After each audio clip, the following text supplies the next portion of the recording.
tener un parlamento. En el año 1985 se eligió esta antigua sede del Hospital de San Juan de Dios como la sede del Parlamento extremeño. Desde entonces han pasado muchas cosas, se han aprobado muchas leyes y han pasado por aquí más de 300 diputados autonómicos. Hoy este Parlamento extremeño se viste con sus mejores galas para dar la bienvenida, para recordar esos 30 años de conquista autonómica extremeña. Por eso hacemos hoy, señores, primera página desde aquí. Bienvenidos a la casa de todos los extremeños.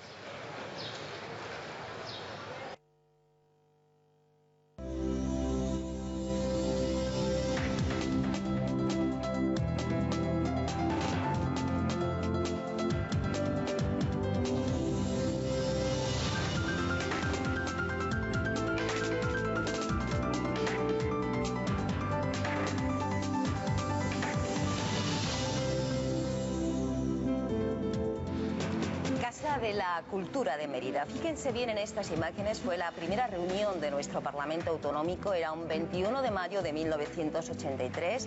65 extremeños elegidos por sufragio universal acababan de ser elegidos diputados. El recién fallecido Antonio Vázquez, presidente de la Cámara, entonces se votaba a mano alzada, se usaban, fíjense, trajes grises y corbatas y se estilaba la barba. También, lo van a ver ahora, se podía fumar en el hemiciclo. Desde esta imagen han pasado ya nada más y nada menos que 30 años, 3 décadas, donde Extremadura es ya la protagonista de su propia historia.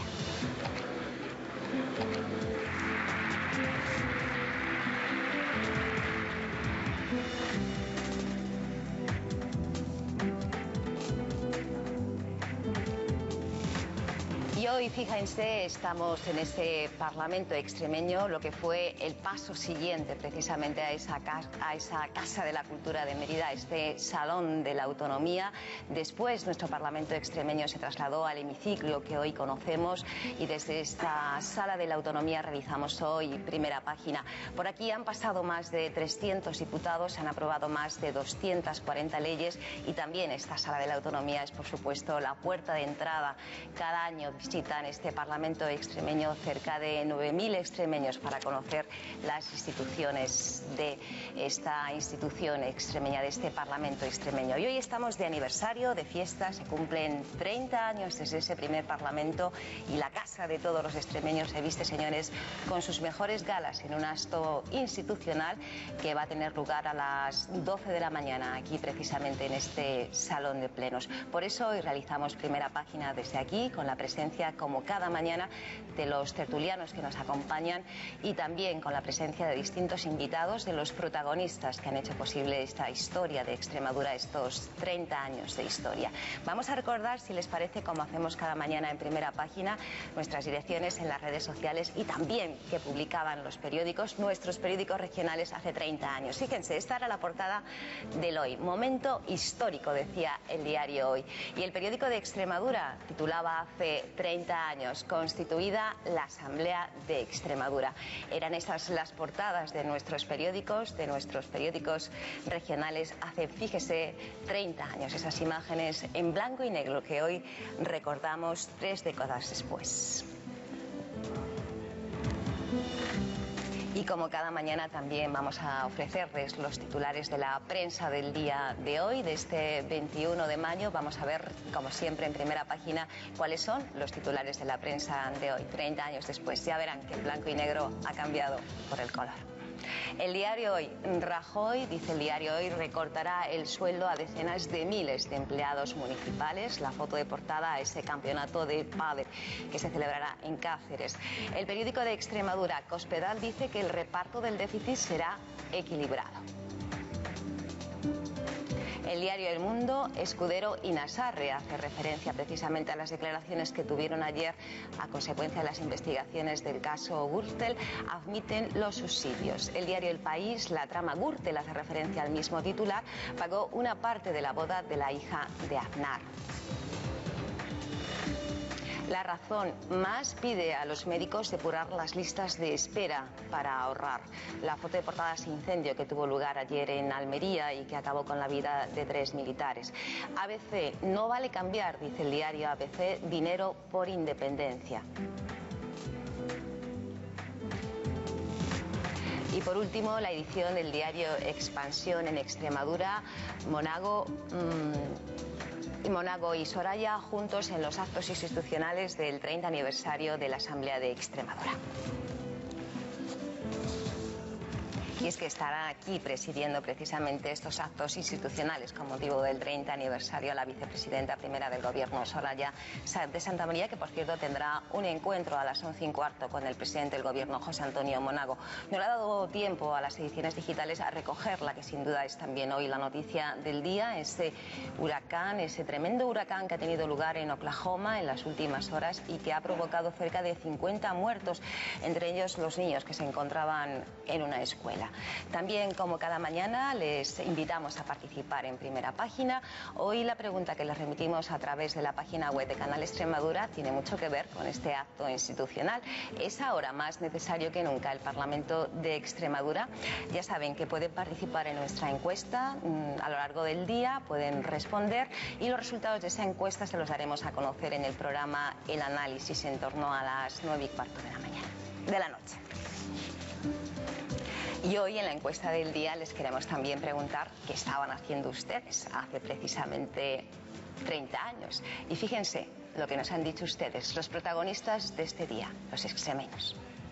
Pues seguramente trabajando en el edificio que ocupa la Asamblea, ¿no? Que en aquel momento se estaba rehabilitando. Entonces yo trabajaba en unos talleres que colaboraron en esa rehabilitación. Sí que me acuerdo. Además conocí al presidente, que estaba de presidente por entonces, porque era amigo de unos compañeros míos de trabajo. Estaba ultimando mi memoria de licenciatura, soy licenciado en Filosofía y Letras, y el recuerdo más especial que me trae es lo que fue la creación. Estaba en mi casa haciendo mis oficios, no me recuerdo otra cosa porque yo no he trabajado nunca, o no lo sé, por desgracia, porque ahora podía tener un sueldo y no lo tengo. Recuerdo que prometieron muchas cosas y no las cumplieron. Estaba trabajando en la construcción con una máquina, con una grúa. Y en el extranjero, todo en Alemania. Recuerdo cuando entró Ibarra y todas esas cosas así. Estaba vendiendo cupones ahí, hace 30 años. Yo soy dependiente, tengo unas tiendas de helado y estaba pues vendiendo helados. No me acuerdo mucho.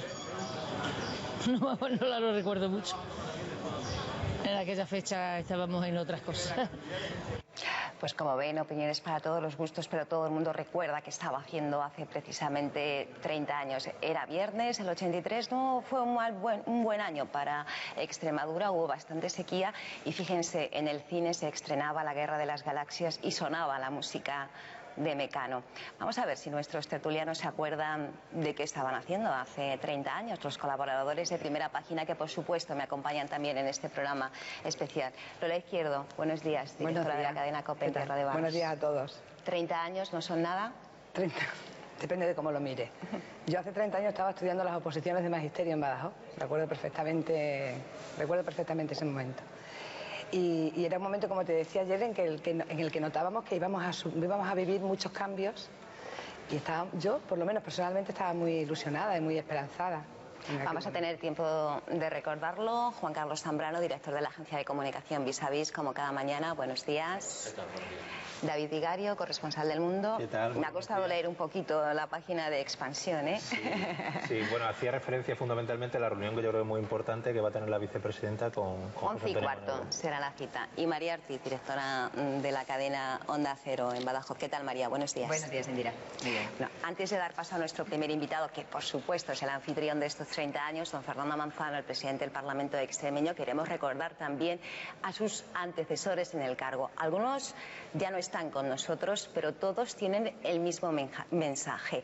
Hay que seguir trabajando para construir la nueva Extremadura. La primera institución que se creaba de autogobierno era la Asamblea de Extremadura. Y sí, fue un momento de gran emoción, no solo mía, sino que participábamos todos los que estábamos sentados allí. Y no solo los diputados, sino los que estaban percibiendo lo que estaba sucediendo en ese momento.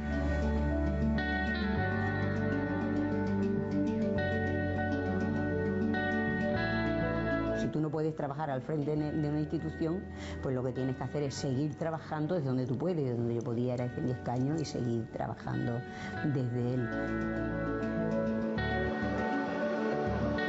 Había que serenar todos los ánimos de la Cámara que estaban muy crispados y sobre todo había que ponerse a trabajar.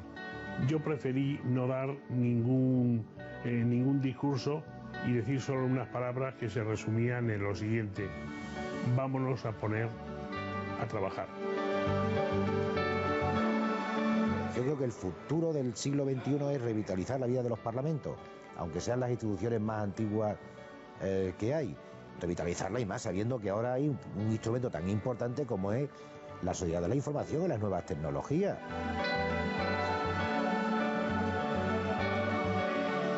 Sin el Parlamento no existiría gobierno ni existiría democracia, ¿no? No somos más ni queremos ser más que nadie, pero tampoco somos ni queremos ser menos que nadie. Y el paso del tiempo ha demostrado, señor Manzano, buenos días, que no somos ahora menos que nadie, ¿no? Buenos días, pues efectivamente, somos una comunidad autónoma más de España, muy orgullosa de pertenecer a este país que es España, pero desde luego reivindicando todos y cada uno de los derechos de los extremeños, porque para eso nos han puesto aquí, en esta Cámara Legislativa. Si no recuerdo mal y si mi memoria no me falla, señor Manzano, cuando hace 30 años se proclamó el Estatuto de Autonomía extremeño, usted tenía 13 años. ¿Cómo recuerda ese momento? Bueno, 14. Bueno, 13 años iba a cumplir 14, ¿no? Puesto que mi cumpleaños está ya a la vuelta de la esquina, el próximo 3 de junio. Sí, efectivamente. Bueno, pues lo recuerdo vagamente, ¿no? Y recuerdo la primera visita.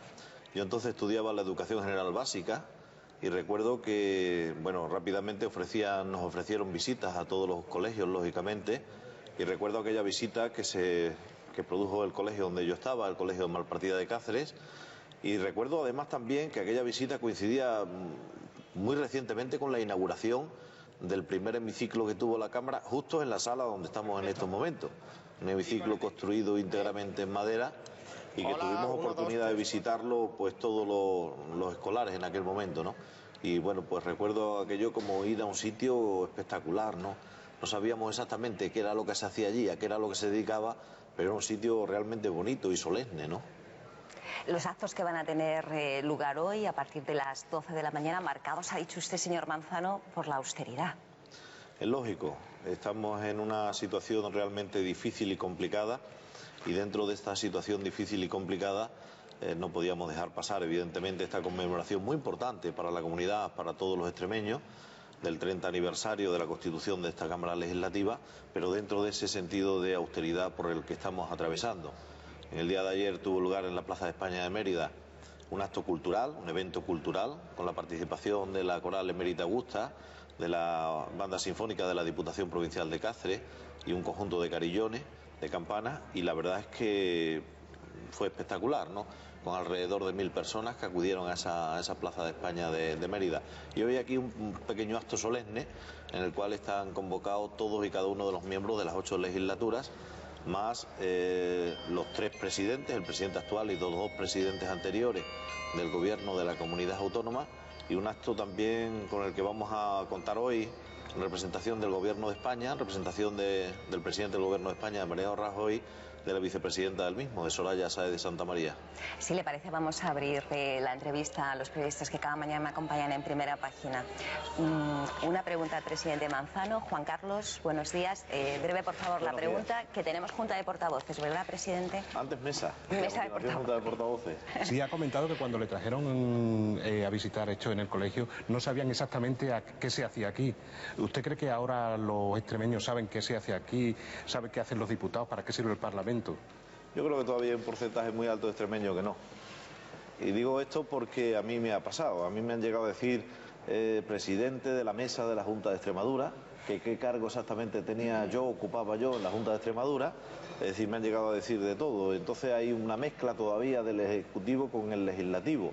Hay una diferenciación del Poder Judicial, contemplado en la Constitución y en el Estatuto de Autonomía, pero los otros 2 poderes, tanto el Ejecutivo como el Legislativo, realmente hay una mezcla bastante importante todavía.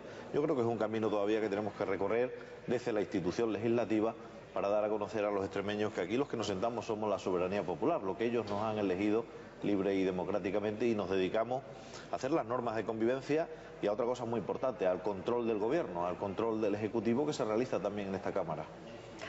Por este otro lado, si le parece, Lola Izquierdo, buenos días. Buenos días, presidente. Buenos días. ¿Cómo se adapta un profesor de instituto a presidir la casa de todos los extremeños, a presidir el Parlamento? Bueno, pues la verdad le tengo que decir que cuesta bastante más trabajo mantener el orden en el hemiciclo que en un aula, y se lo digo por experiencia. En un aula de 30, de 35 alumnos es bastante más fácil a veces mantener el orden que en un hemiciclo, concretamente este que dirijo, de 65. Bueno, la verdad es que al final te adaptas a aplicar el reglamento de la Cámara, la norma de la Cámara, que es el reglamento de la misma, y bueno, pues no te queda otra que ese papel de árbitro, ¿no? De intentar ser pues lo más objetivo posible para todas las partes y evidentemente poner orden, poner forma y orden en esas sesiones de pleno, en esas sesiones de otros órganos que presido, como a continuación lo voy a hacer en cuanto me levante de esta silla, que me dirigiré a presidir la mesa de la Cámara y la Junta de Portavoces esta mañana. Por este otro lado, María Ortiz. Buenos días, presidente. Hola, buenos días. Hablando un poquito de futuro, antes mencionábamos la palabra la nueva Extremadura y retos por delante, retos también en este Parlamento extremeño, como por ejemplo, bueno, pues no sé, la reforma del estatuto, ¿no?, que está sobre la mesa. ¿Cuáles son los objetivos de esa reforma que quiere usted acometer? Bueno, yo creo que hay retos importantes, ¿no? La reforma del Estatuto de Autonomía, que es susceptible, como toda ley viva, y una ley orgánica también lo es, de ser modificado para mejorar siempre. La reforma de la ley electoral, que ha puesto el presidente del Gobierno de la Comunidad Autónoma encima de la mesa y que los grupos parlamentarios en estos momentos la tienen encima de la mesa. Para mí, yo creo que es sinceramente importante esa bajada del umbral del 5 al 3% para entrar en la Cámara con representación. Yo creo que eso hará de nuestra Cámara Legislativa una Cámara mucho más plural, una Cámara mucho más abierta y accesible a cualquier tipo de sensibilidad y representación en la misma. Yo creo que hay retos, sinceramente, de cara al futuro muy importantes, y desde luego, bajo mi punto de vista, también tenemos un reto todos nosotros, y no solamente los que nos sentamos aquí, sino el 1.100.000 extremeños que vivimos en esta comunidad autónoma. Nosotros simplemente somos sus representantes, y ese reto para mí importante es llegar a hacer de Extremadura una comunidad autónoma próspera, una comunidad autónoma que converja con la media de las regiones de España, pero también con las medias de las regiones de Europa. Tengo que recordar que seguimos siendo la única región de España que somos ante la Unión Europea Objetivo 1. David Vigario. David, presidente, buenos días. Buenos días. Como usted sabe y lo sabe todo el mundo, esto fue un hospital donde nacieron muchos emeritenses, entre ellos este que les habla. La Asamblea fue un bebé, ha crecido durante mucho tiempo, tiene 30 años. ¿Cómo la ve dentro de 30 años? Usted es un firme defensor de que tanto los miembros diputados del Gobierno como de la oposición estén liberados, sean profesionales, por llamarlo de alguna manera. Yo soy algo más escéptico, pero en una conversación que tuve con usted, con algunos periodistas más, algo me convenció. ¿Lo podría explicar? Y dentro de la autoridad que usted ha marcado y que además ha cumplido en estos 2 primeros años con algunos recortes importantes del presupuesto de esta Cámara. Bien, en primer lugar, en cuanto a la primera referencia que hacía, fíjese usted, paradoja de la vida, vieron la luz aquí por primera vez muchos extremeños en estas 4 paredes, y hoy ven la luz las normas de convivencia de los extremeños. O sea, es curioso, ¿verdad? Pero bueno, los destinos a veces son así de caprichosos.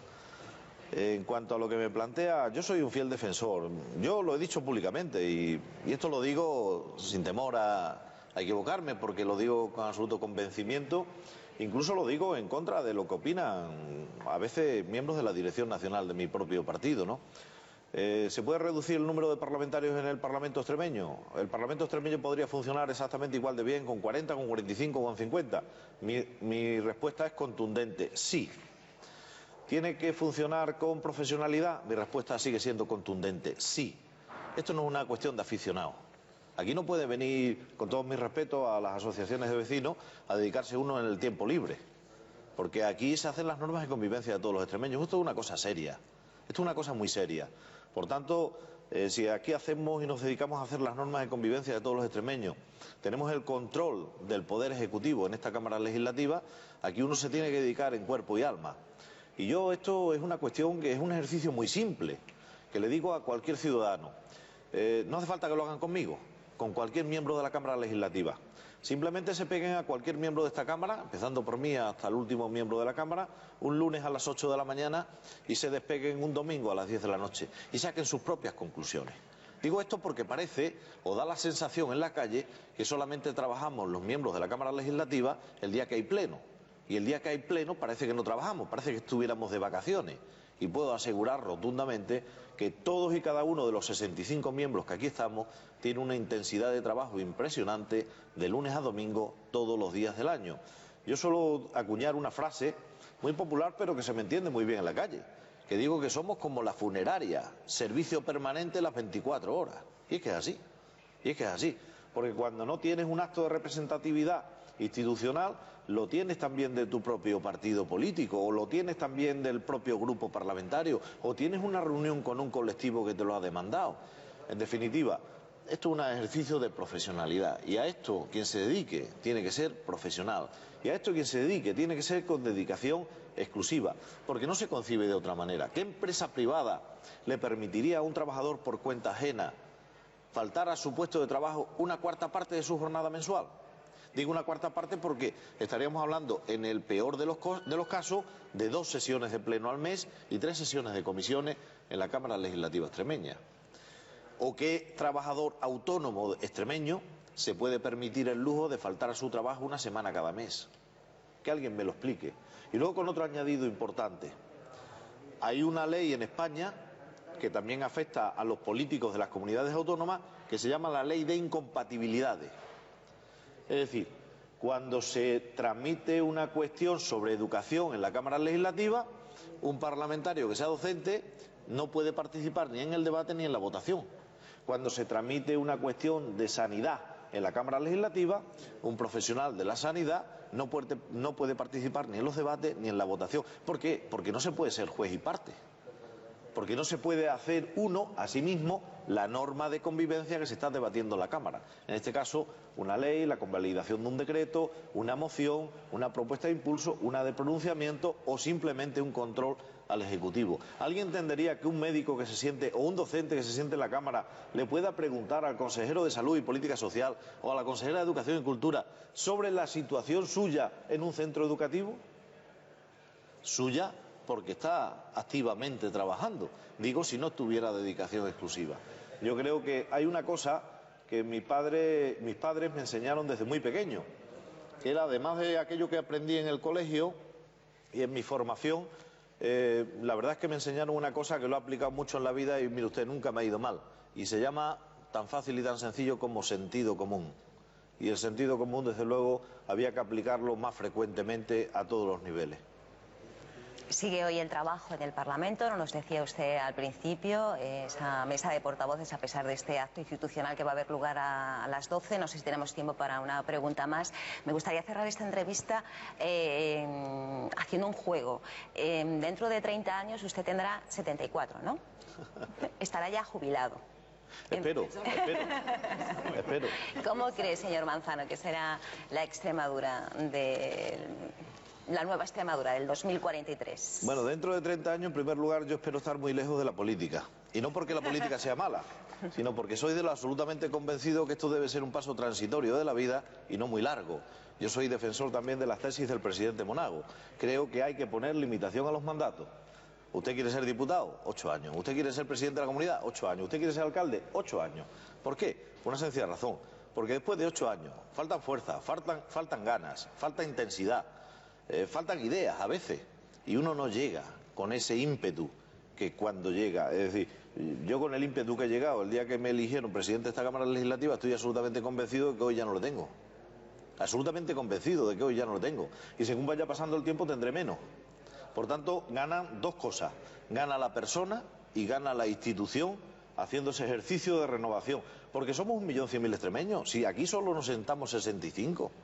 Fíjese usted si tendríamos que dar una rotación grande hasta que me toque otra vez a mí, por ejemplo, por segunda vez. Es decir, en este sentido yo creo que tenemos que implicarnos. Y yo dentro de 30 años espero no estar en la política, estar ya otra vez hace bastantes años, dentro de 30, incorporado a mi trabajo, o si ya estoy jubilado, pues disfrutando de la vida. Y desde luego yo creo que dentro de 30 años, pues yo creo que habrá una Cámara Legislativa pues totalmente diferente a esta. ¿En qué sentido? Pues hace 30 años aquellos parlamentarios que un día como hoy, a una hora igual que la que hemos convocado el acto institucional hoy en la Cámara, es decir, a las 12 de la mañana, estoy convencido de que aquellos 65 extremeños, si le hubiéramos contado entonces que hoy los parlamentarios iban a estar en Twitter, que iban a estar en Facebook, que iban a tener dispositivos móviles, que no iban a tener ninguna carpeta, ningún papel en sus escaños, prácticamente todo a través de los dispositivos móviles, pues se hubieran hartado de reír, ¿no? No nos hubieran creído, lógicamente. Y yo creo que dentro de 30 años pues habrá un Parlamento totalmente distinto, con una forma de hacer política totalmente distinta a las de hoy. Lo que sí estoy plenamente convencido es que seguirá y será muy necesario que haya un Parlamento. Pues con ese mensaje nos quedamos. Qué mejor día que el de hoy, con esos 30 años, para que siga vivo ese mensaje de la necesidad de ese Parlamento, ese templo de la palabra, como a usted le gusta decirlo, y también le gusta a usted decir la casa de todos los extremeños. Gracias, señor Manzano. Buen trabajo hoy. Pues muchísimas gracias, felicidades, enhorabuena. Espero que estén como en su propia casa, ya que esta es la casa de los extremeños, y a los tertulianos pues exactamente igual. Bienvenidos a la Cámara Legislativa, espero que pasen un feliz programa aquí, y estoy seguro, porque con la calidad de los invitados que me consta van a ir pasando a lo largo de la mañana, pues va a ser muy importante. Muchísimas gracias. Gracias, señor Manzano. Fernando Manzano, presidente del Parlamento extremeño, nuestro primer protagonista aquí en Primera Página. Vamos a ir recordando esos 30 años también con los protagonistas de la propia historia de Extremadura. En las últimas horas hemos tenido la oportunidad de poder charlar con quien fue el primer presidente, primero presidente preautonómico y después presidente extremeño durante 4 legislaturas, Juan Carlos Rodríguez Ibarra. Esta era la entrevista que nos concedía ayer para Primera Página.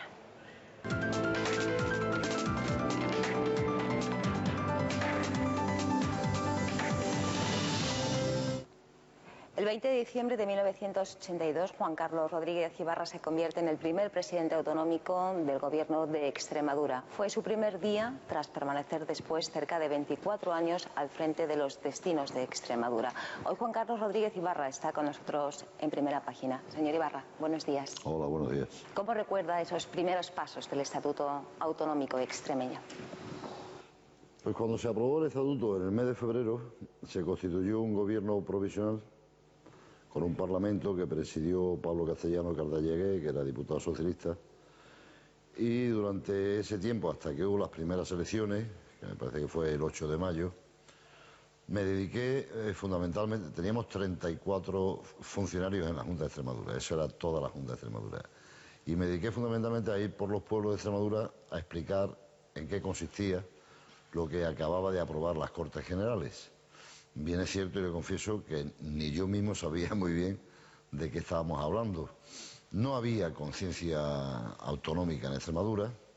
Las autonomías era una reivindicación que habíamos hecho antes de que la democracia se instaurara en nuestro país, fundamentalmente, y para ser sincero, para País Vasco y Cataluña. Pero las cosas se desarrollaron de tal forma que al final la Constitución abrió el paso para que todas las regiones que quisieran se constituyeran en comunidades autónomas. Yo, por decirle una anécdota que explica el momento en el que vivía esa región. Cuando iba por los pueblos, pues siempre había alguien que decía viva el señor gobernador, porque la única conciencia que había era el poder central en Extremadura. Fueron momentos muy difíciles. A mí no me gusta mucho recrearme en la suerte hablando del pasado, como si aquello fuera peor que ahora, pero sí es cierto que quizás hicimos lo más complicado que había que hacer, que era, por una parte, construir una región que no existía. Extremadura existe hace muchísimo tiempo, pero un proyecto colectivo de la región, al margen de las dos provincias, empezó en el año 1983. Y eso llevaba su dificultad, pero al mismo tiempo había que intentar dotar de las mínimas infraestructuras, mínimos servicios a una región que no tenía casi nada. En estos días se está recordando cómo los pueblos, muchos pueblos no tenían luz, cómo 132 pueblos no tenían agua corriente. Entonces, ¿para qué digo eso? Digo porque lo fácil hubiera sido habernos abatido como consecuencia de la dificultad. Yo empecé a gobernar con 1.200.000 euros, es decir, nada, un suspiro en un presupuesto general. Si hicimos lo más difícil en ese momento, lo que quiero transmitir es la idea de que es verdad que ahora Extremadura y el resto de España vive situaciones muy difíciles, pero lo peor ya pasó, lo peor se hizo. Y si en aquel momento los extremeños, con sus instituciones al frente, no nos abatimos, no tuvimos una actitud derrotista, sino dijimos, vamos a intentarlo, lo que pido desde aquí al gobierno y al parlamento, al partido que gobierna y a los partidos que están en la oposición, que tampoco se dejen abatir y que transmitan a los ciudadanos la sensación de que si hicimos lo más difícil, es posible que ahora que también hay dificultades, se pueda de nuevo tirar para adelante y sacar a la región del agujero en el que en este momento está metida como consecuencia de la crisis que asola a toda España y casi a toda Europa. Señor Ibarra, ¿y cómo se resolvieron, por ejemplo, el hecho de la capitalidad de Extremadura? ¿Cómo se resolvió el hecho de que fueran 65 diputados y no otro número? ¿Qué pasó? ¿Cómo se eligió la bandera extremeña? La bandera de Extremadura no se sabe muy bien cómo surgió. Me acuerdo de una reunión que tuvimos diputados y senadores en el Parador de Mérida y de pronto ahí alguien dijo, ¿por qué no ponemos esta bandera? Y dijimos, pues de acuerdo. Muchas veces se hacen debates sobre, es que esta bandera no tiene historia, como ninguna bandera. Es decir, todas las banderas siempre surgieron a lo mejor por una anécdota, por una, pues yo qué sé, el pañuelo que llevaba el caballero que estaba batiéndose en un duelo y que se lo entregó después a su dama. Yo qué sé, surgió la bandera así. La capital fue más complicado. La capital surgió por exclusión. Cuando yo fui presidente provisional, llamé a mi despacho en la calle, en la plaza Minallo de Badajoz, a los distintos grupos políticos de entonces. Cuando le pregunté a los de Badajoz que si aceptarían Cáceres como capital de Extremadura, la respuesta fue no. Dijeron, si Cáceres es la capital, nosotros no participaremos en el proceso autonómico. Y viceversa. Cuando le pregunté a los diputados y senadores de Cáceres y diputados provinciales, dijeron que tampoco bajo ningún concepto podía ser Badajoz. ¿Por qué? Porque en ese momento no había mucho que repartir. Estábamos en lo que Unamuno llamaba el cainismo del pobre. Y como se pone un dulce encima de la mesa, que en aquel momento era, sin que nadie supiera muy bien qué iba a dar de sí la capital de la región y las sedes de instituciones, pues había una pelea entre dos gallos, los dos que había en ese momento, que era Cáceres y Badajoz. Y al final, los de Badajoz aceptaron que fuera Mérida como mal menor para que no fuera Cáceres, y los de Cáceres aceptaron Mérida como mal menor para que no fuera Badajoz. Al final lo conseguimos, porque si no, imagínese usted que no lo hubiéramos resuelto, a medida que iba avanzando el tiempo, hubiera sido mucho más difícil y a lo mejor en estos momentos todavía estaríamos peleando para ver dónde estaba la capitalidad. El número de diputados fue otra batalla. Ahí fue Cáceres la que más se opuso. Cáceres quería que fuera el mismo número de diputados para Cáceres que para Badajoz. Sin embargo, el sentido común llevaba a pensar que si Badajoz tenía 600 y pico mil habitantes y Cáceres 400.000, la proporcionalidad debería imponerse y debería haber una compensación para el número de habitantes, porque no votaban las provincias, sino votaba la gente de cada provincia. Hubo muchísimas manifestaciones en Cáceres, fundamentalmente organizadas por la Diputación de Cáceres y por el Ayuntamiento, pero al final se impuso el sentido común y en las Cortes Generales, los redactores del Estatuto de Autonomía, conseguimos que hubiera una desproporción a favor de Badajoz, sencillamente porque tenía más habitantes. El Estatuto de Autonomía extremeña ha sufrido varias modificaciones. ¿Cree que hay que seguir modificándolo, que tiene que ser un estatuto vivo, por ejemplo, con respecto al número de diputados?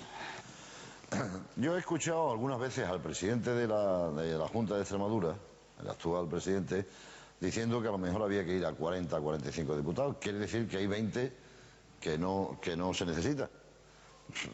Se me ocurre así de golpe, bueno, pues si hay 20 que no se necesita, no les pague usted el sueldo, porque si no son necesarios, no les pague el sueldo. Mire, en mis tiempos los diputados no cobraban. En mis tiempos los diputados no cobraban. Por lo tanto, ahora mismo que hubiera 60 que 100, porque hacían un trabajo gratis y casi por amor al arte, con una dieta que se le daba. Después, poco a poco, se ha ido tratando de que el trabajo de los diputados fuera remunerado, pero yo creo que es el chocolate del loro. Yo he hecho una pequeña cuenta y si quitáramos todo en la Junta de Extremadura, todo lo que aparentemente pudiera ser superfluo, estaríamos hablando del 0,5 del presupuesto de la comunidad autónoma. Es decir, que yo creo que eso es un debate de distracción y de aquellos que piensan que la autonomía, y también la democracia, por cierto, es un lujo. Y que solamente nos lo podemos permitir cuando somos ricos. cuando las cosas nos van muy bien, pero que cuando estamos en dificultades, entonces hay que prescindir de los lujos. Algunos dicen que sobran los partidos políticos, algunos dicen que sobran las autonomías. Yo creo que los que dicen eso o no lo piensan bien o están pensando en la dictadura, porque cuando no hay partidos políticos hay dictadura y cuando no hay autonomía hay centralismo.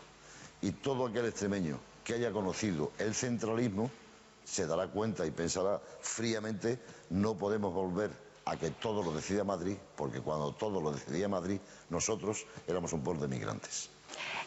Señor Ibarra, yo he recopilado una frase de su discurso de investidura, de su primer discurso como presidente extremeño. Usted decía: queremos que los derechos de los extremeños sean también reconocidos. ¿Cree, presidente, que 30 años después sean reconocidos esos derechos? Sin duda, pero no por el Estatuto de Autonomía, por la Constitución. La Constitución española es la garantía de que todos los ciudadanos españoles, vivan donde vivan, tienen exactamente reconocidos una serie de derechos que, por cierto, antes de la Constitución estaban prohibidos. Ahora, cuando se le cuenta a un chico joven que había veces donde no nos podíamos reunir más de 4 personas, no se lo creen. Ahora ve uno los periódicos y ve cómo, o los medios de comunicación, que cada uno dice lo que quiere. En aquellos tiempos, donde no había democracia, había que pasar por el censor. Y usted sabe que había que llevar el periódico por la noche a un señor con bigotillo que decía lo que se podía publicar y lo que no se podía publicar. Por lo tanto, los derechos están garantizados. Pero no solamente los derechos, sino que yo creo que cuando empieza la autonomía, Extremadura juega en tercera división. Es una región que no contaba para nada en el contexto nacional. Hoy nada más que hay que oír al presidente de la Junta de Extremadura para saber que Extremadura está en primera división, con más o menos dificultades, pero en primera división. Es decir, nuestra región es una región que nada se diferencia en cuanto a los derechos, en cuanto al protagonismo, en cuanto a la presencia política de cualquier otra comunidad autónoma. Incluso yo creo que en algunas ocasiones nos hemos convertido en una comunidad autónoma de referencia. Por ejemplo, cuando en Cataluña algún político quiere destacar, no tiene más remedio que hablar de Extremadura, porque somos la referencia para ellos. Y al revés también, ¿no? Al revés no, al revés no. Nosotros nunca empezamos una guerra con nadie. Por lo menos en lo que yo he visto del presidente Monago, el presidente Vara o yo mismo, nunca. Ahora, si hay algún político que quiere destacar y dice yo voy a adoptar niños extremeños, entonces no tenemos más remedio que defender nuestra dignidad y nuestro honor. Desprendo por sus palabras, señor Ibarra, que le parece entonces justa la reclamación que está haciendo el gobierno extremeño con respecto al objetivo de déficit. Vamos a ver, yo creo que fue un error haber ido al 0,69% de déficit. En una región con 181.000 parados no se puede decir yo tengo menos déficit que el permitido. El permitido por el gobierno era el 1,5 y la media de las comunidades autónomas cuando se ha cerrado el ejercicio 2012 ha sido el 1,7. Si nos hubiéramos ido al 1,7 hubiéramos tenido 176 millones de euros más. Para que quien nos escucha se haga una idea, con 176 millones de euros más se hubiera podido contratar con salario mínimo interprofesional durante un año a 23.000 trabajadores. No digo que esa sea la fórmula de lo que había que haber hecho. Si nos vamos a un punto más todavía y nos vamos a 2,1, 2,2, hubiéramos tenido 340 millones de euros más. Con 340 millones de euros más hubiéramos podido contratar a 43.000 trabajadores extremeños con salario mínimo interprofesional. Por lo tanto, yo creo que el déficit no debería medirse en función de la riqueza de cada uno. Porque si tú tienes un PIB, un Producto Interior Bruto, una riqueza pequeña, tu porcentaje sobre el PIB es muy poco. De igual forma que el señor Rajoy, presidente del Gobierno, se va a Bruselas y le dice a los organismos de la Unión Europea, oiga, yo tengo un 27% de paro y necesito que ustedes relajen el déficit de España. Pues si yo fuera presidente de la Junta de Extremadura, me iría a la Moncloa y le diría, usted tiene un 27%, yo tengo un 35,5%. Por lo tanto, independientemente de cuál sea mi PIB, yo necesito tener un déficit superior al que tiene el resto de las comunidades autónomas porque tengo que atender no a la prestación de servicios, sino que tengo que atender a gente que está parada en una proporción tremenda del 35,5%. Cataluña o Valencia, cuando piden más déficit, están pidiendo más déficit para tener dinero para mantener sus servicios. Y eso está bien, pero fíjese lo que es pedir más déficit no para mantener los servicios, sino para dar trabajo al 35% de la población, que nunca a lo largo de la historia de Extremadura había ocurrido, Ni siquiera en los tiempos más negros de la dictadura habíamos tenido una cifra de paro tan espectacular como las que se tiene en estos momentos. Por lo tanto, yo creo que sí habría que ir a Madrid y decir, nosotros no nos vamos a conformar con el déficit del 1,2, sino que vamos a apuntarnos un punto o 2 puntos más, que por cierto, un punto del déficit extremeño, ¿sabe usted lo que significa con respecto al déficit nacional? El 0,00001 del déficit nacional. Una simpleza. Déficit a la carta, entonces, señor Ibarra. Déficit en función de las necesidades de cada uno. De igual forma que Rajoy ha hecho eso en Bruselas. Terminamos ya, si le parece, con una última pregunta. Su vuelta a la universidad. ¿Se ha reencontrado usted con la juventud extremeña? Me reencontré con una juventud distinta de la que me habían contado. Me habían dicho, no sabes lo que te vas a encontrar en la universidad. La gente no es igual que cuando te marchaste hace 30 años. Me encontré con unos jóvenes exactamente igual que los que dejé. Eso sí, unos jóvenes digitales. Y yo llegué a mi clase el primer día y dije, no hay apuntes. Los apuntes se los mando yo por correo electrónico todos los días. Ustedes no se van a romper las muñecas tomando nota de cosas que ya las pueden encontrar en la red. Y entonces conecté con una forma de enseñar que me parece que es la que había que hacer ahora. Dejar las clases magistrales. Yo no tengo nada contra las clases magistrales, a condición de que las den maestros. Y maestros hay pocos, como todos sabemos. Una de sus primeras asignaturas, análisis del discurso periodístico. ¿Qué tal se lleva con los periodistas? Yo nunca me he llevado ni bien ni mal. Sencillamente no me he llevado. Los he respetado en su trabajo, pero no he buscado la amistad. Porque creo que un periodista, si tiene una amistad y conoce algo, lo va a contar. Porque es su obligación de informar de los secretos del poder. Yo siempre he considerado que la prensa es la única capacitada para controlar los posibles excesos del poder. Y el poder es muy peligroso cuando no tiene controles. Y señor Ibarra, una última pregunta. Un mensaje para los próximos 30 años. Que muchos no veremos, pero... Bueno, yo no soy el que tiene ahora que dar mensaje a la sociedad extremeña porque estoy fuera del circuito. Tengo una fundación que, por cierto, mañana tiene un acto importante en Badajoz con Daniel Einstein, que es el presidente del Instituto No Razonable, y por ahí ya ve usted por dónde puedo ir. Es decir, yo creo que hay que seguir a algunos pensadores que decían que en lo no razonable está el progreso de la sociedad. El razonable es aquel que se adapta a lo que hay. El no razonable es el que adapta lo que hay a un nuevo sueño, a una nueva ilusión. Por tanto, yo creo que lo que habría que hacer es intentar apoyar lo no razonable. Lo no razonable, porque lo razonable ya sabemos dónde conduce. En este momento a ningún sitio. Pues muchas gracias. Gracias a usted. Después de Juan Carlos Rodríguez Ibarra asumió la presidenta de Extremadura, Guillermo Fernández Vara. Don Guillermo Fernández Vara, buenos días. Gracias por estar con nosotros en Primera Página. Muchas gracias. Hace 30 años tenía usted 25. 24. 24. Y estaba ya eligiendo su especialidad universitaria. ¿Qué recuerda de aquellos años? Yo decía ayer que he sido el único de los 3 presidentes que tiene y ha tenido Extremadura que durante una etapa de su vida no ha vivido aquí, ¿no? En el año 75, por razones de trabajo de mi padre, salimos de Extremadura y volví en el 88. Viví en Córdoba, en Madrid, en la Comunidad Valenciana y luego volví a Extremadura, ¿no? En aquellos momentos, en el año 83, pues yo había acabado la carrera hacía un año y estaba preparando las oposiciones para la especialidad a la que luego me dediqué, que fue la medicina legal y forense, ¿no? ¿Y cómo era la Extremadura preuniversitaria de aquellos años y la Extremadura universitaria de ahora? Hombre, yo creo que el cambio, yo siempre suelo destacar que ese ha sido el gran cambio, ¿no? Si hubiera que quedarse con un resumen de todo este tiempo, pues fue efectivamente que en aquellos momentos cuando Extremadura empezó a poder pensar que el futuro iba a depender más de lo que fuera capaz de hacer ella por sí mismo que de lo que hicieran los demás por nosotros, pues había aquí un 80% de personas que o bien no sabían leer y escribir o solo tenían estudios primarios, ¿no? O sea, y encima con 400.000 habitantes menos en apenas los 20 años anteriores, ¿no? Todo eso significó un casi empezar de nuevo como pueblo, ¿no? Y la realidad, con todos los aciertos y errores que hayamos tenido, que de todo habrá habido en estos años, la realidad es que hoy hay casi un 60% de personas con estudios medios y superiores, ¿no? Aquella juventud era una juventud que salía cuando eran niños a los 12 años de la escuela para ir a ser mano de obra barata y hoy se tiene una educación obligatoria. Yo creo que la gran palanca de cambio en todo este tiempo ha sido sin duda alguna la formación del capital humano. Señor Vara, y el momento en que se sube usted a esta tribuna que está detrás de nosotros como diputado extremeño, ¿cómo lo recuerda? Pues a mí me nombró Juan Carlos consejero de Bienestar Social el 11 de enero de 1996 y unos días después había una interpelación para mi antecesora, para la que además quiero tener un recuerdo desde aquí, María Emilia Manzano, que evidentemente tuve que responder yo, ¿no? Y recuerdo cuando salí a la tribuna que no me sostenía las piernas.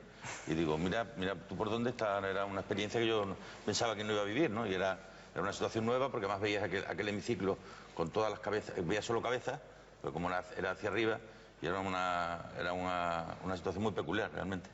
¿Qué aprendió de los diputados entonces con respecto a los de ahora? ¿Era distinta la oratoria? ¿Era distinto el acercamiento? Yo creo que ha habido dos tiempos o al menos esa ha sido mi experiencia personal, ¿no? Hubo un tiempo en el que Extremadura, la Junta tenía menos competencias.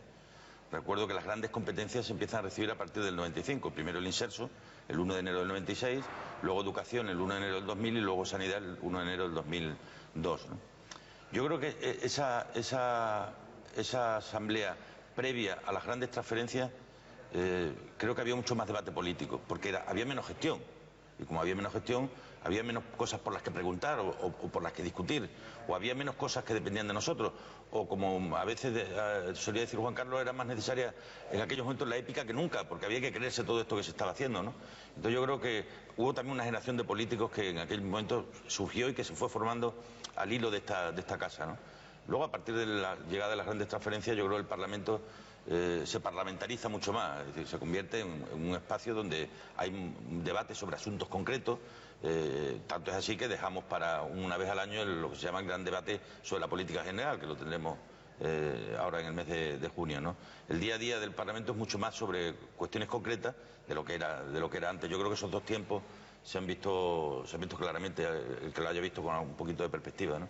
Si le parece, vamos a abrir la entrevista a los periodistas que me acompañan. María. Señor Vara, buenos días. Estamos poniendo en valor la historia de nuestra comunidad en estos 30 años, cómo éramos hace 30 años y cómo somos ahora.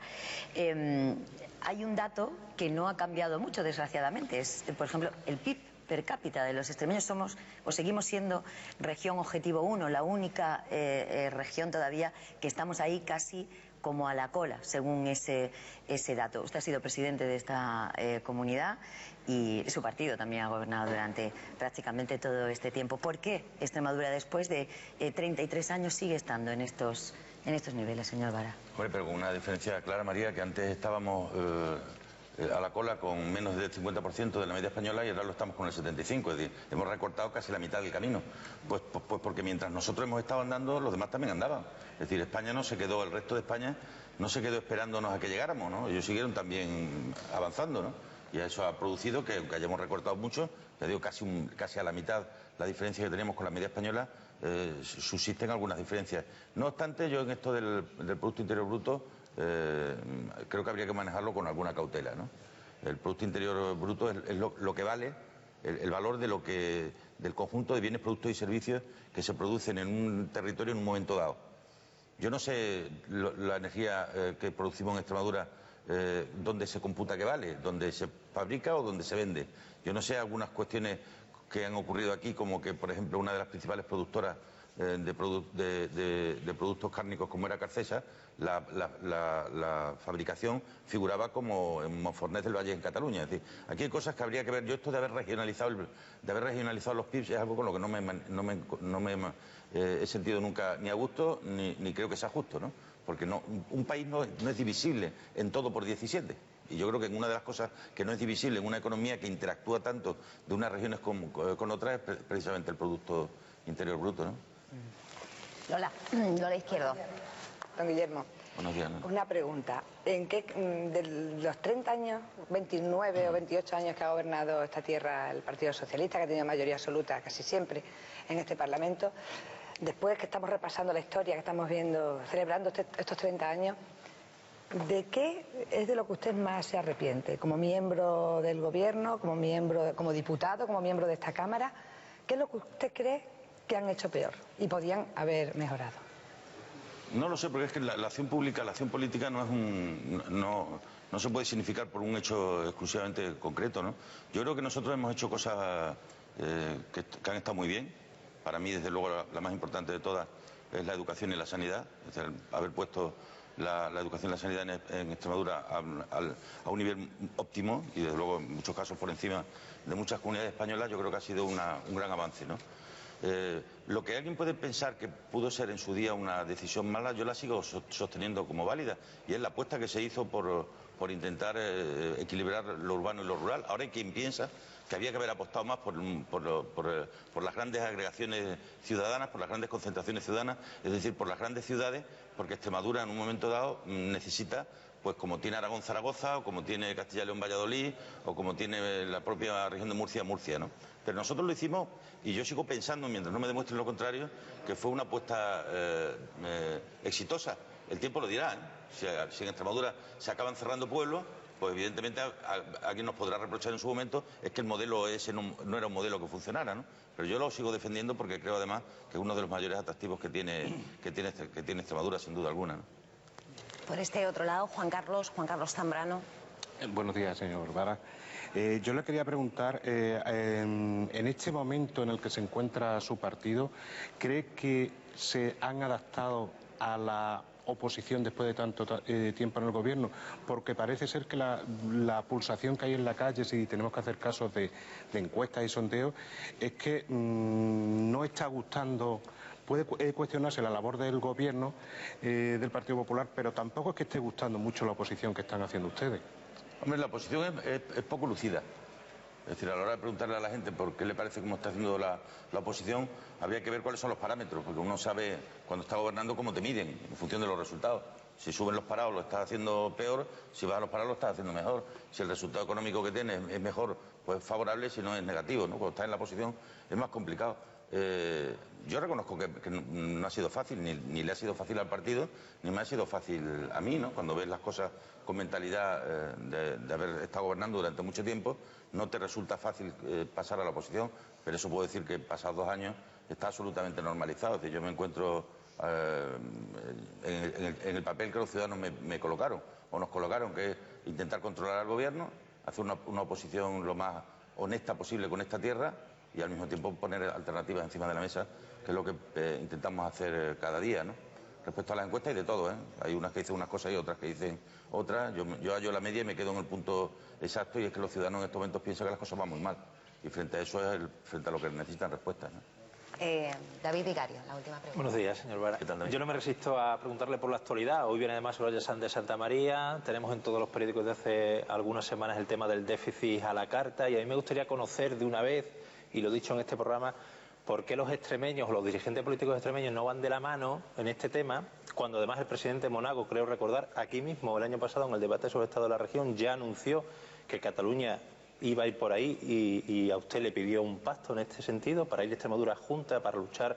No nos engañemos, el déficit es dinero para empleo, para obras, y sin embargo en Cataluña, y yo ahí me quito el sombrero, todos los políticos, incluso el Partido Popular catalán, van de la mano y hay un discurso único. En este tema podríamos poner otros muchos, pero aquí se está hablando de dinero, y en un momento tan delicado como este para la financiación. ¿Por qué ustedes en este caso tampoco, en un tema que parece claro que Extremadura ha cumplido y que ahora parece que se va a premiar a las que no han cumplido, no van juntos? ¿De verdad piensa usted que eso es lo que los ciudadanos están preocupadísimos por la calle? ¿De verdad cree que no que para inversiones, que el ciudadano que el ciudadano no entendería que es necesario ponerse antes de acuerdo en que la gente... Ayer estuve yo reunido con un grupo de comerciantes en Badajoz y me decían, no se dan ustedes cuenta de nada, porque están en un discurso que no entendemos ninguno, la simetría o no asimetría del déficit, mientras aquí a partir del día 20 del mes no entra nadie en mi tienda.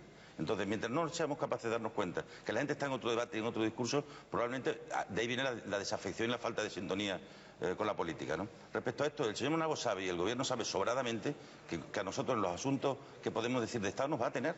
Y este es un asunto en el que no necesitamos tenerlo que estar evidenciando permanentemente. Ahora, lo que no vale es el truco. Lo que no vale son los trucos. Y tú no puedes estar toda la vida presumiendo de un déficit que has conseguido gracias a que te ha tocado la bonoloto. Es decir, si el señor Monago no hubiera tenido la suerte de que Ibarra en su día puso un impuesto que ahora se ha encontrado con 280, 240 por un lado y 30 por otro de la sanidad, llovidos del cielo, pues no hubiera cumplido el objetivo en los términos en los que lo ha cumplido. Y entonces, de lo que deberíamos de estar preocupados no es de estarle dando lecciones a todo el mundo, sino de a ver cómo le explicamos a los ciudadanos que en una región con la tasa de paro del 36%, hemos puesto como objetivo fundamental ser los que más recortamos. Y eso no lo entiende. A mí el señor Monago no me va a tener para ser el campeón de los recortes. O sea, si lo quiere hacer él, que lo haga, pero no con mi complicidad. Entonces, lo que no se puede es estar pidiendo complicidad a quien no se siente. Yo no me siento responsable de que el señor Monago haya decidido que tenemos que ser la comunidad donde más se recorta el déficit, porque no le encuentro explicación alguna. O sea, no encuentro absolutamente ninguna explicación. Señor Baropeda, en este caso sí acaba usted de decir que es un asunto de Estado y que en consecuencia sí apoyan la reclamación extremeña, ¿no? Sí, pero si eso es obvio. ¿Cómo no voy a defender yo, que hemos estado defendiendo toda la vida la igualdad de oportunidades, cómo no voy a defender yo que no haya diferencias en cuanto al objetivo de déficit? Pues si es que eso es obvio, eso va de suyo. ¿Dónde quiere? ¿Quiere que hagamos una manifestación por la calle para decirlo? Es decir, va de suyo. ¿Cómo voy a permitir yo que se genere la tremenda injusticia que significaría que a la gente que ha hecho un esfuerzo mayor, porque el esfuerzo no lo ha hecho el señor Monago, el esfuerzo lo ha hecho el pensionista, que antes no pagaba la tasa del agua y ahora la tiene que pagar? Y dice, ¿cómo voy a defender yo que el pensionista de Cataluña tenga mayores ventajas sin haber hecho el mismo esfuerzo? Pues por esa razón, es por algo que es obvio, no hay que estarlo diciendo todos los días. Pero digo, ese no es el problema por el que están preocupados los extremeños, Pero el problema que están preocupados los extremeños es que hay cientos de jóvenes en la universidad que han tenido que dejar de estudiar porque no pueden pagar sus padres la matrícula. Y a ver cómo le damos una respuesta a eso. Porque para haber sido campeones del déficit, los alumnos extremeños de la universidad tienen que adelantarle a la administración en enero, en septiembre de cada año y en diciembre la matrícula del curso completo. Es decir, nosotros presumiendo de que somos los que más hemos logrado contener el déficit, y mientras los mayores a los que no se les devuelve el 10% del medicamento cuando sobrepasan la cifra que tienen, porque no se les devuelve a la mayoría de ellos. Las familias teniendo que adelantar el dinero para que sus hijos estén en la universidad y teniendo que abandonarla. Y nosotros discutiendo sobre el déficit. O sea que son discusiones, son debates que no tienen nada que ver con lo que la gente está pensando y con lo que realmente le está preocupando. Una última pregunta me gustaría hacerle, señor Vara. Vamos a hacer también el imaginario que hemos hecho antes con el señor Manzano y también con el señor Ibarra. Dentro de 30 años usted tendrá 75. No, tendré 85. 85. Y ya estará más que jubilado, suponemos. Hombre, yo espero que muchísimo antes, vamos. ¿Y cómo se ve? Aunque como digo, jubilado de la política, por supuesto, pero digo, jubilado laboralmente espero que también. ¿Cómo se ve con 85? ¿El Olivenza, retirado de la política? ¿Cómo ve la Extremadura de estos próximos 30 años? Yo la veo, a pesar de todos los pesares, yo la veo con esperanza. Porque nunca antes, creo, hemos sido capaces de tener las potencialidades que en estos momentos tenemos, ¿no? Y las capacidades que en estos momentos tenemos. Si Extremadura cuando vio como la mitad de su población se iba, cuando se desangró en la mitad de su población y había unos niveles de formación tan bajos, fue capaz de salir, y además no en demasiado tiempo, ¿cómo no vamos a tener la esperanza de hacerlo ahora? Pues con ese mensaje nos vamos a quedar, señor Vara. Gracias por estar con nosotros en Primera Página. Vamos, si les parece, en este punto, señores, a ir al patio noble del Parlamento extremeño para conocer cuál va a ser la agenda de este día histórico, hoy también en Extremadura. Ruth, buenos días, cuéntanos. Hola, buenos días. Pues los actos van a comenzar a las 12 de la mañana con un acto solemne en el hemiciclo. Va a estar presidido por la vicepresidenta primera, Soraya Sáez de Santamaría, y también por el presidente de este Parlamento, Fernando Manzano. Entre las autoridades invitadas, las regionales, también vendrá alguna del Congreso, y en la mesa de la Asamblea, estará presidida por el presidente de Extremadura, José Antonio Monago, también por el alcalde de Mérida y el jefe del Tribunal Superior de Justicia de Extremadura, Julio Márquez de Prado. Nosotros estamos ahora mismo en el patio noble, donde a la 1 de la tarde se va a inaugurar una exposición dedicada a estos 30 años de autonomía extremeña. Estamos con dos de las personas que han estado 3 meses trabajando muy duro para recopilar la información, las fotografías, las publicaciones. Entre las curiosidades, pues también tenemos el atril que está justo aquí del antiguo hemiciclo, o también hemos visto una maqueta de ese antiguo hemiciclo donde vosotros estáis haciendo ahora mismo el programa en directo. Como os comentaba, estamos con Pilar Mayoral y con María Eugenia Garrido. Ellas trabajan en archivo y en documentación. ¿Ha sido complicado este trabajo? Pues la verdad es que sí, porque hemos manejado miles de fotografías para seleccionar justo las que podéis ver aquí en el Patio Noble, que recogen momentos especiales, momentos anecdóticos, emotivos, simpáticos. Y bueno, ha sido arduo porque no queríamos tampoco dejar pasar ninguno de esos momentos especiales. ¿Cómo se ha articulado esta exposición? La persona que venga aquí, ¿por dónde tiene que empezar? ¿Qué es lo que va a ver? Pues lo que va a ver, como ha dicho mi compañera, es una exposición eminentemente fotográfica. Hay un recorrido también audiovisual en 2 minutos de esos 30 años en fotografía. Y bueno, hay unos ejes vertebradores que serían unos paneles, pues con las sedes parlamentarias, los presidentes tanto de gobierno como de la Asamblea, el papel de la mujer en la Asamblea, cómo hemos cambiado y bueno, pues como ha dicho Pilar, fotografías de esas épocas, fotografías curiosas o anecdóticas. Entre esas curiosidades, pues por ejemplo hemos visto un artículo de prensa en el que decía que un alemán había venido aquí a Extremadura para estudiar a los parlamentarios de aquí, de la Asamblea de Extremadura. Invitamos a los extremeños que se acerquen a verlo. Gracias, Ruth. Pues en este punto de este especial Primera Página, hoy conmemorando esos 30 años del nacimiento de nuestro Estatuto de Autonomía, vamos a hacer una breve pausa. No se vayan porque enseguida estará con nosotros el presidente del Gobierno extremeño, José Antonio Monago.